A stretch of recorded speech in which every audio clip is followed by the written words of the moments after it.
Yalnızca Türkiye değil, tüm dünyada aşıya karşı tereddütler var ama ülkemizde yaşanan süreç şöyle bir süreç. Çocukluk dönemi aşılarından da insanlar imtina ediyor, çocukların aşısını yaptırmıyor. Diğer erişkinlerde kullandığımız aşılardan da uzak duruyor. Ama bu yalnızca ülke için değil, tüm dünya için geçerli. Özellikle son dönemdeki korona salgını esnasında insanlar ciddi anlamda yanılgılar oluştu. Çünkü hem Türkiye'de hem dünyada bu süreç çok şeffaf ilerlemedi. Süreçler aşıya ilişkinde bir antipropaganda oluştuğundan dolayı aşının değerinin çok iyi anlaşılmadığını düşünüyorum. Aşılanan insanlardan hayatını kaybedenler olduğunu duymadık. Aşının da bilinebilen, yani şu ana kadar özellikle korona aşıları için söylüyorum, bu ana kadar bir yan etkisinin olduğu, bir komplikasyonun olduğu bir süreç ya da süreçler yaşanmadığını biliyoruz. Dolayısıyla o dönemki aşı da koruyucuydu. Şimdi çocukluk dönemi aşılarında da aşıları reddedenler de aslında bu yanılgı ve buna benzer dünya genelindeki yanılgılardan son derece etkilenmiş durumdalar. Hatırlarsanız beynimize çip koyacak kadar aşılar önemliydi, bizi takip edeceklerdi vesaire. Bunlar direkt kent efsanesi ve hiçbir gerçekliği olmayan, nasıl diyeyim, dedikodunun ötesine geçmeyecek süreçler. Zaten teknik anlamda da böyle bir şey mümkün değil. Aşı miligram düzeyinde bir şey, öyle çip vesaire yetiştirmek mümkün değil. Ama bize miras kalan özellikle çocukluk dönemi aşılarında ailelerin çocukların aşılarını yaptırmaktan imtina etmesi. Eskiden de vardı ama bu sayı oldukça arttı.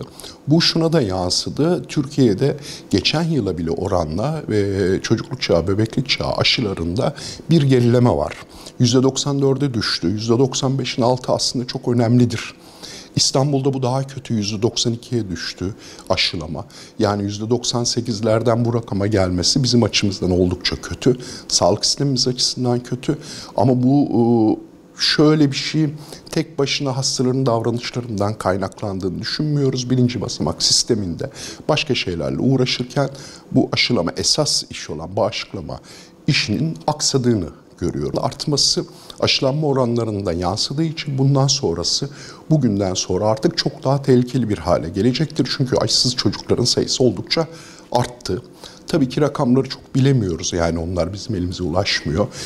Aşiretleri günümüzde çok önemli bir sağlık sorunu, halk sağlığı sorunu haline gelmiş. Muhtelif yan etkileri var ama o basında çıkan yani işte aşılı olanlar kalp krizi geçiriyor, işte şu hastalığa yakalanıyor vesairesi, bunlar bilimsel anlamda doğrulanmış şeyler değil. Elbette ki vardır aşılandıktan sonra bazı hastalıklara yakalananlar ama bildiğimiz aşı komplikasyonları, klasik aşı komplikasyonları. Evet, bir alerji anafilaksi olabilir, o bölgede kızarıklık olabilir, ateş olabilir, hatta bazılarının daha ciddi rahatsızlıklar da olabilir ama bu milyonda bir, 10 milyonda bir oranda olduğu için ihmal edilebilir düzeyde. Aşılarımızı, şu andaki bebeklik çağındaki aşılarını gayet rahatlıkla çocuklarımıza uygulamak konusunda en ufak bir tereddütümüz yok.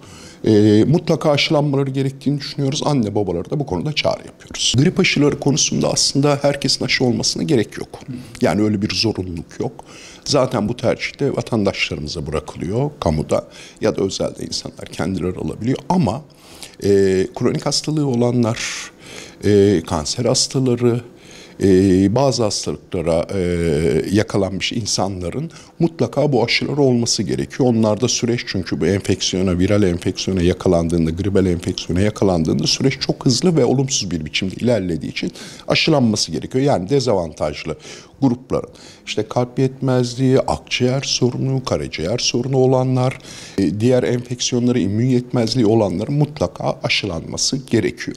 Ama onun dışında toplumun tamamının grip aşısıyla aşılanması çok mantıklı da değil, çok da doğru da değil.